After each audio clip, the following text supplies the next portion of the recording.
तुम्हाला पण माझ्यासारखं सोमवार, गुरुवार, एकादश आणि श्रावण महिन्यामध्ये मुद्दामून मटण खाऊशी वाटतं का? तर जेव्हा जेव्हा मला या दिवसांमध्ये मटण खाऊशी वाटतं, तर मी ही जी रेसिपी आहे भज्याच्या आमटीत, ज्याच्यामध्ये आपण बिना तळलेले भजे टाकणार आहोत. चला तर मग आपण बनवूया ही मटणाची चव देणारी भज्याची आमटी गावाकडच्या पद्धतीने. तर त्याच्यासाठी आपण कांदा आणि खोबरं ह्यांना उभं चिरून तव्यावरती एकदम लाल असं करून घ्यायचं. ते झाल्यानंतर आपण वाटण्यासाठी कांदा, खोबरं, मीठ, लसूण, कोथिंबीर हे सगळं घ्यायचं. प्रथम आपण जो कांदा आणि कोथिंबीर आहे ते वाटून घ्यायचं. त्याच्यानंतर खोबरं आणि लसूण हे आधी टेचून घ्यायचं आणि नंतर वाटून घ्यायचं. दोन्ही मिश्रण एकत्र वाटायचे.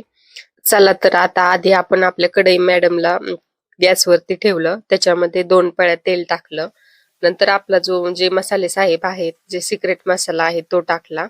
तो चांगला परतून घेतला. तोपर्यंत आपण इकडे भजी बनवायची तयारी करू. त्याच्यासाठी 1 वाटी बेसन पीठ, 1 चमचा मिरची, चवीनुसार मीठ हे एकदम मिक्स असं घट्टसं बनवून घ्यायचं.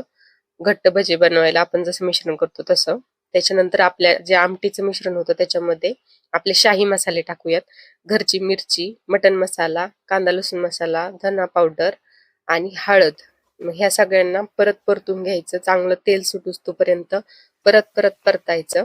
आता याच्यामध्ये 1 ते 1.5 तांब्या पाणी टाकून येसूर टाकायचा. पाण्यामध्ये मिक्स करून नंतर आमटी खळखळ उकळल्यानंतर त्याच्यामध्ये भजी सोडायची. झाली आपली गरम गरम भज्याची आमटी, जी मटणासारखी चव देते.